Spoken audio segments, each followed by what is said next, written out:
नमस्कार किसान भाइयों, आप सभी का एक बार फिर से हमारे YouTube channel Rahul social worker में स्वागत है। किसान भाइयों, आज के वीडियो हम लोग बात करने वाले हैं कि अगर आपका धान का पौधा सूख रहा है, उसमें तना छेदक या पत्ती लपेटक कीट लगा हुआ है, तो उसका समाधान कैसे करेंगे। इसके अलावा सिंचाई कब और कितनी बार करना चाहिए, खाद उर्वरक कब देते हैं, सारा कुछ बात करेंगे। तो वीडियो में शुरू से लेकर लास्ट तक बने रहिए। तो चलिए जल्दी से वीडियो को शुरू करते हैं। किसान भाई, वीडियो को शुरू करें इससे पहले आप लोगों से निवेदन है कि अगर आप हमारे चैनल पर नए हैं तो चैनल को सब्सक्राइब करिए, लाइक करिए और ज्यादा से ज्यादा बाकी किसान भाई तक शेयर करिए ताकि ये जानकारी बाकी किसान भाई तक पहुंच सके। तो चलिए जल्दी इस वीडियो को स्टार्ट करते हैं। किसान भाई, सबसे पहले हम लोग बात करते हैं कि धान की फसल में सिंचाई कब और कितनी बार देना चाहिए। किसान भाइयों, जब भी आप धान के पौधे को नर्सरी से उखाड़ करके उसकी रोपाई करने जा रहे हैं तो खेत में उस समय पानी जो है 2 सेंटीमीटर से अधिक नहीं होना चाहिए। और जब आप धान की रोपाई कर देते हैं तो रोपाई के 3 से 5 दिन बाद खेत में 5 सेंटीमीटर तक पानी दे देना चाहिए। इससे कम पानी नहीं होना चाहिए। और जब धान का पौधा लगभग 15 से 18 दिन का हो जाए उस समय खेत से 3 दिन के लिए पानी निकाल देना चाहिए, यानी उस समय केवल खेत में नमी होना चाहिए। और जब पौधा आपका 30 से 35 दिन का हो जाए तो उस समय धान में लगभग 5 सेंटीमीटर तक पानी अवश्य रखें। इससे अगर कम पानी रख रहे हैं या इससे ज्यादा पानी रख रहे हैं तो धान की फसल को नुकसान हो सकता है। और जब धान की फसल लगभग 40 से 60 दिन का हो जाए तो उस समय खेत में जो पानी की मात्रा है वो 2 सेंटीमीटर तक रखते हैं। और जब धान में फूल निकलना शुरू हो जाए तो उस समय जो धान में पानी की मात्रा है वो 5 सेंटीमीटर होना चाहिए। और जब आप फसल की कटाई करने जा रहे हैं तो उससे लगभग 6 दिन पहले यानी 1 हफ्ते पहले सिंचाई बंद कर देना चाहिए ताकि धान की कटाई में दिक्कत न हो। किसान भाई, उसके अलावा हम लोग बात करते हैं धान में सिंचाई की कुछ क्रांतिक अवस्थाएं होती हैं। आप लोग को सबसे पहले बताना चाहेंगे क्रांतिक अवस्थाएं होती क्या हैं। क्रांतिक अवस्था वो अवस्था होती है जिस समय अगर पानी की कमी होती है तो उसका सीधा प्रभाव फसल की उपज पर पड़ता है। तो किसान भाई, आइए जानते हैं कि फसल की कौन कौन सी क्रांतिक अवस्थाएं होती हैं। तो धान में जो पहली अवस्था है वो पौध अवस्था है, यानी रोपाई के 10 से 15 दिन का जो समय होता है वो पौध अवस्था के रूप में जाना जाता है। इस समय धान के खेत में पानी की कमी नहीं होना चाहिए। दूसरा है कल्ले निकलते समय, यानी धान का पौधा जब 30 से लेकर के 40 या 45 दिन का हो जाए उस समय खेत में पानी की कमी नहीं होना चाहिए, क्योंकि इसी समय धान के फसल में सबसे ज्यादा कल्ले निकलते हैं। इसी समय पानी की सबसे ज्यादा आवश्यकता होती है। इसके अलावा तीसरी जो अवस्था है वो बाली निकलने का समय, यानी इस समय भी खेत में पानी की कमी नहीं होना चाहिए।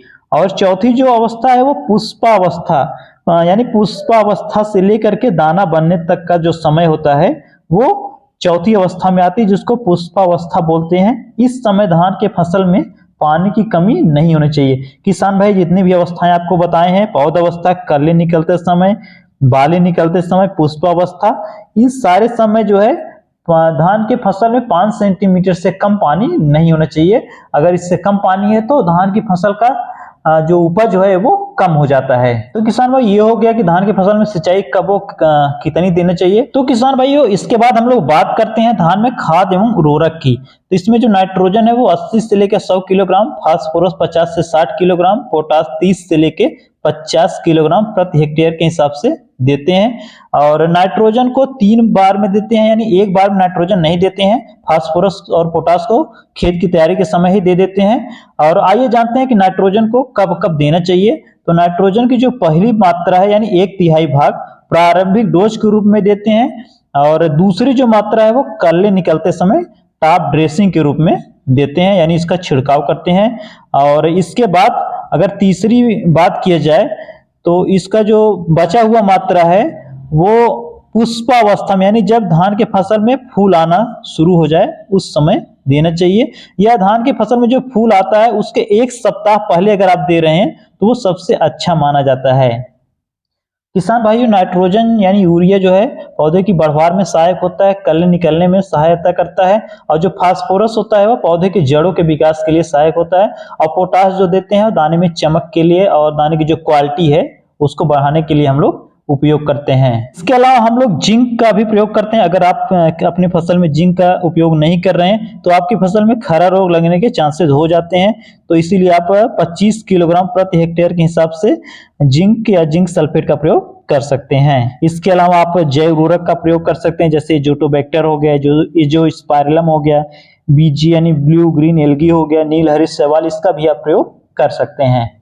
किसान भाई उसके बाद हम लोग बात करते हैं धान में तना छेदक या पत्ती लपेटक कीट के बारे में। तो सबसे पहले हम लोग जानते हैं इसके लक्षण क्या है, कैसे हम जानेंगे कि हमारे खेत में तना छेदक या पत्ती लपेटक या इल्ली लग चुकी है। तो सबसे पहले अगर आप धान की फसल को ध्यान से देखेंगे तो जो ये कीड़ा होता है उसको अंदर अंदर से खाता रहता है, जिसके कारण जो धान का तना होता है वो सूखा हुआ दिखाई देता है और ये धीरे धीरे पीले कलर का होने लगता है और अंत में ये लाल कलर का हो करके जो पूरा पौधा है वो सूख जाता है। इसके अंदर अगर आप मतलब जो भी तना है उसको फाड़ेंगे तो उसको देखेंगे जब ध्यान से, इसमें एक सफेद रंग का कीट आपको दिखाई देगा जो कि चावल के दाने के समान बिल्कुल सफेद रंग का होता है। अब इसके बाद हम लोग बात करते हैं इसके उपचार का, यानी इसको उपचारित कैसे करते हैं। इसके लिए एक दवा आती है फिप्रोनिल 5% एससी की 500 ml मात्रा का प्रयोग कर सकते हैं। इसके अलावा फिप्रोनिल 80% WG की 20 ग्राम मात्रा का प्रति एकड़ के हिसाब से भी उपयोग कर सकते हैं। इसके अलावा भी एक दवा आती है फ्लूबेंडियमाइड, इसकी 39.35% की 20 ml के हिसाब से इसका छिड़काव कर सकते हैं। किसान भाई इसके अलावा कुछ और भी दवाई आते हैं, जैसे क्लोरेंट्रा नाइलप्रोल 10%, उसके साथ लैम्डा साइलोथ्रिन 5%, या एक और केमिकल कॉम्बिनेशन आता है जैसे इमेमेक्टिन बेंजोएट, उसके साथ लैम्डा साइलोथ्रिन का भी प्रयोग कर सकते हैं। और ये अलग अलग कंपनियों के नाम से आता है, जैसे सिंजेंटा का इम्प्लिगो हो गया। किसान भाइयों जितनी भी दवाई आपको हम बताएं इनमें से किसी भी एक दवा का प्रयोग आप कर सकते हैं। एक चीज आपको हमेशा ध्यान रखना है, जब भी किसी दवा का प्रयोग कर रहे हैं अगर वो दवा असर नहीं कर रही है तो अगली बार दवा बदल के करना है, वही दवा नहीं यूज करना है। किसान भाइयों अगर आपके खेत में दीमक का प्रकोप है या दीमक की वजह से पौधा सूख रहा है तो इसके लिए क्लोरपाइरिफास AI 50% या साइपरमेथ्रिन AI 50% इसी का प्रयोग कर सकते हैं। इसकी जो मात्रा है 2 ml प्रति लीटर के हिसाब से प्रयोग करना है। जब भी आप प्रयोग करने जा रहे हैं तो ध्यान रखना है खेत में पानी अवश्य होना चाहिए। तो आज के वीडियो में बस इतना ही। अगर वीडियो पसंद आए तो चैनल को सब्सक्राइब करिए, लाइक करिए। तो आज के वीडियो में बस इतना ही। जय हिंद, जय भारत।